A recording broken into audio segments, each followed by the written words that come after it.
The Chambers of Accusation. When we had entered this chamber of hell, I got closer to these souls that were in torment. I saw a woman that was skeleton, and covered by fire, for these doomed souls had no body in hell, just bones. The peoples will be burned to ashes, like thorns cut down and set ablaze. I knew that this was a woman thanks to her voice. She was being tormented by 2 demons, that were piercing her with trident. I saw on her hand that she was holding money, and she was saying, "Who can remove this money from my hand? I have suffered enough, I need peace." I was with the Lord that was shedding a lot of tears. He called her by her name, Miriam. "Look at me." When she turned toward the Lord, I saw that the woman had no eyes, for her eye's socket was empty, and fire was coming out of it. Her skeletal body was rotten and covered in worms. When she saw the Lord, she said, "Lord, save me." The Lord said, "Miriam, what did you do to be here?" She said, "My brother sent me money that I was supposed to give her fiancé. Given that I don't like that woman, I confiscated that money, and I used for my needs. And when my brother came to the city to pay a visit to his fiancé, I knew that he will discover the truth. Very quickly I went to apologize her fiancé, and I said to her, 'My brother sent you money, but I used it for my need.' And I told her, 'If my brother asks you whether I gave you the money or not, please don't say I did not give you, for he will be angry against me. Just say yes, you got it.' I told her not to deny, and when I died I saw that I was holding that money, and I can't get rid of it." Miriam said to the Lord, "Please, remember that I serve you all my life. I was an intercessor dedicated to you." The Lord said,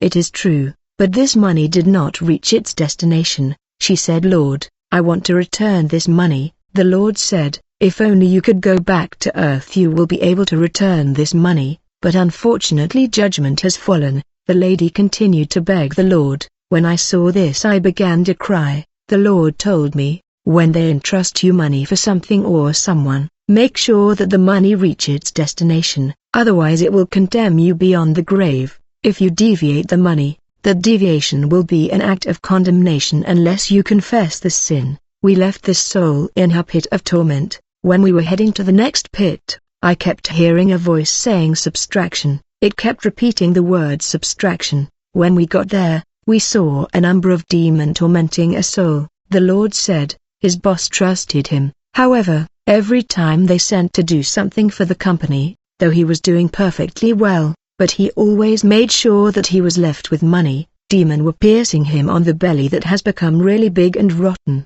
The Lord said, "What is not yours is not yours." This is how he lost his soul. It was unbearable. At that moment I remember how many times I did exactly what this man did, which is subtraction. In this place people were accused and reminded of their sins. As we were moving in this chamber of accusation, we saw a soul that was captured by demon. They seemed to be taking her somewhere, and they told her, "We must take you to the tribunal." When they were heading to the tribunal, the Lord told me, "Let follow them." We followed these wicked spirits up to this horrendous place, where I saw a demon seated on an elevated throne. This evil judge seems to be a prince of demon. I saw how this captive soul was thrown violently on the ground by demons, before the throne of this prince of demon that was the judge of this tribunal of hell. This prince of demon was laughing at her. The evil judge opened the book of accusation, and began to read the act of condemnation of this lady. He read in a specific page that say that this lady was an intercessor, but she was spreading false testimony against his neighbor. This evil judge asked her, "Is it written in the book of your God that you should slander and criticize your brother and sister?" But this soul did not believe the accusation and condemnation against her, for she said, "I was a holy woman of God." The judge told the lady, "Everything that you ever done in your life is written in this book." The lady said to this prince of demon, "You are lying." The wicked judge replied to her, "It is true that our father Lucifer is the father of lies. We assumed that we are not denying anything, but everything written in this book are fact. They are deeds that you have done on the land. But since you don't believe me, behold this." I saw the evil judge lifting his hand in the air. As a result, a giant screen appeared in the air. I was there with the Lord watching images that were projected on the screen. We watched a video of a sister entering a local church. I noticed a lady standing with this intercessor. who told the sister of his church standing next her, "You see the lady entering the church, how she is walking, she has surely aborted. Just by the way she is walking I can tell, because I am wise. My grandmother has taught me all this technique of observation." While this video was showing, the Prince of Demon wrote the word condemnation as verdict against this woman. This lady intercessor watched the video of her false testimony, slandering and criticizing, and was dumbfounded. The Prince of Demon projected another video, where she was spreading this false information of abortion in the church among brother and sister, telling them, "Don't you know sister so-and-so have aborted?" She did not have proof, but she went on to destroy that sister reputation. This was her condemnation. The wicked judge told her, "It's your mouth that has condemned you," Matthew 12:36, "But I say unto you, that every idle word that men shall speak, they shall give account thereof in the day of judgment." The demon took this soul to her pit of fire. Another soul was brought before the wicked judge. He was condemned because he always entertained suspicion and evil thought towards others, victimizing himself. When you tell him something with good intention, he would begin to suspect that you said what you said against him, because he has negative thought about others, and he became defensive. He take reactionary action on the base of his suspicion. God will judge men intention, and the Bible forbid us to think negative about the brothers and sisters. Let us be in peace with our neighbor, removing many negative thought and suspicion about people. The woman was cast in the pit of fire. I saw in the tribunal of hell a soul that lived his life through loans. I came to understand that according to the law of his country, when you are unable to pay your debt, you can declare bankruptcy. The government will step in to pay in your stead. Given the existence of this law, this man got himself in the habit of taking loans and declaring himself insolvent. He failed to realize that all this government intervention did not cancel his debt before the Lord. When he died, he fell in this place of torment because of loans.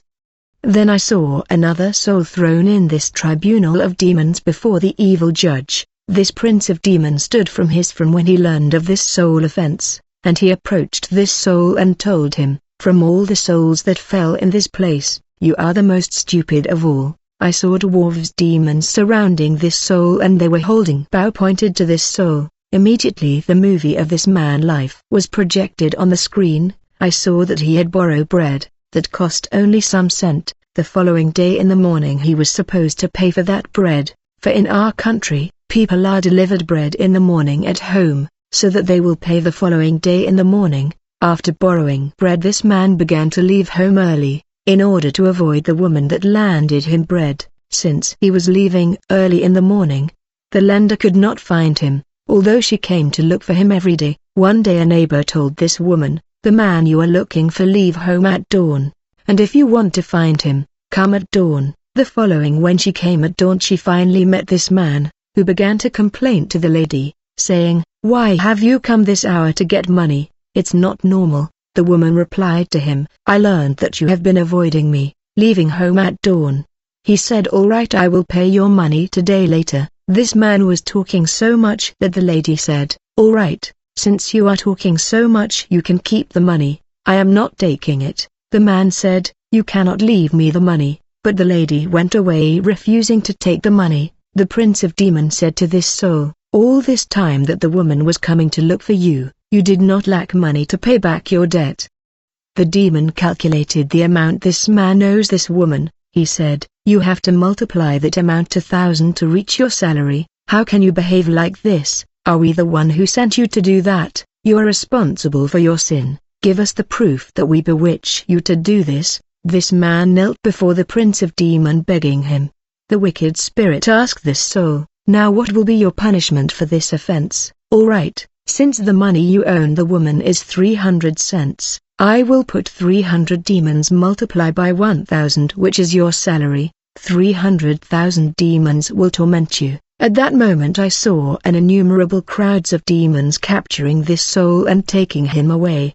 They were assaulting him in many ways with hammer, saw and instrument torment, but he was not dying. The Lord told me, when you owe somebody something, and he tell you he is no longer interested in the money, you must find a way to get him to accept the money. If he still refuse the money, Find a close member of his family and give him the money so that he will give him. If he still refuse the money, then take the money to church. This serve as a testimony that you are free from the debt. But those who rejoice that the lender has left them what they owe, they must understand these debt will be attached to their spirit.